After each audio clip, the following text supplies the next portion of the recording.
लेकिन महाराज जी, हम जैसे साधारण जीव कैसे समझें कि कौन साधु है, कौन प्रपंच कर रहा है? हम कैसे समझें कि हम सही दिशा में चल रहे हैं?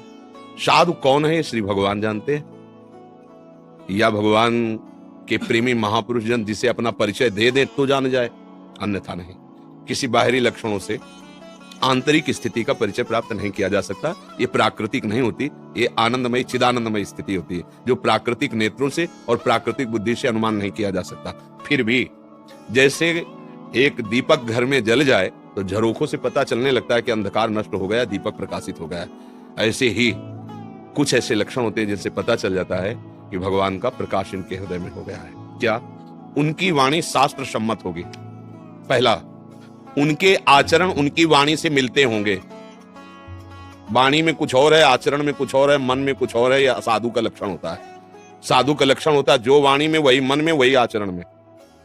तीसरा, जिनके दर्शन मात्र से ऐसा लगने लगे कि ये मेरे हैं। मैं पहली बार देखा हूं लेकिन लग रहा है मैं बहुत परिचित हूं, क्योंकि जो बहुत परिचित प्रभु है उनके हृदय में प्रकाश, एक अलौकिक आकर्षण, एक अपनापन, एक सहज अपनापन।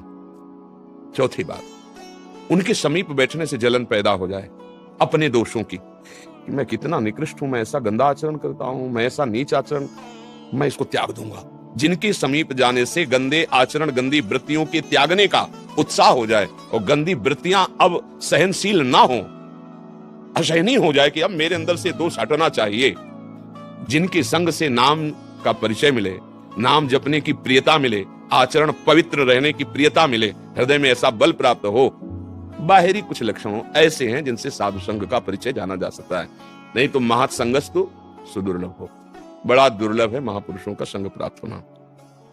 अगम्यो अर्थात दुर्गमो, उनका निर्वाह करना बड़ा कठिन है। निर्वाह कर ले गए तो अमोघस्य निश्चित भगवत प्राप्ति हो जाएगी। साधु संग का मतलब है तुम्हारा अभिमान नष्ट हो जाए, तुम्हारे हृदय में भगवत चरणारविंद की प्रति प्रियता हो, तुम्हारे हृदय में भगवान नाम जपने। तो कौन सा कार्य ऐसा जो तुम्हारा नहीं बनेगा भगवान नाम जपने से?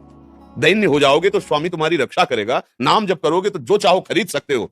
भगवान को भी, अजित को जीत लिया जिन्होंने नाम जप किया। ये बात तो समझनी नहीं।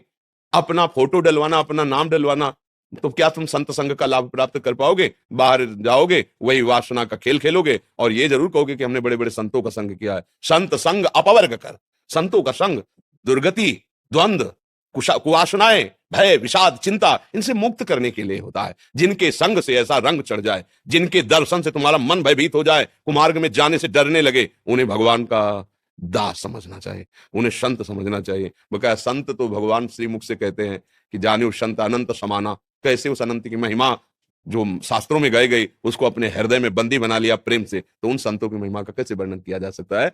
बकाया सरल सहज, जो वाणी में वही आचरण में वही मन में, जिनके दर्शन स्पर्श संभाषण से हमारा हृदय निर्विकारिता की तरफ चलने लगे, भजन प्रियता बढ़ने लगे, जिनके देखने से शांति और ऐसा लगने लगे कि जो मैं खोज रहा था मुझे मिल गया, मुझे विश्राम मिल रहा है। बस यही संतों की बाहरी पहचान। आंतरिक तो ठाकुर जी कृपा करके समझावे तो समझ आवे, नहीं बाहरी प्राकृतिक बुद्धि से अनुमान नहीं लगाया जा सकता कि 21 कोटि के कैसे महापुरुष हैं। वो तो उस स्थिति का महापुरुष हो या वो स्वयं अपना दर्शन करावे उस भाव का, तो वो अधिकारी हो तब उसका अनुभव हो। तो ये है, ऐसे बाहरी लक्षणों से नहीं।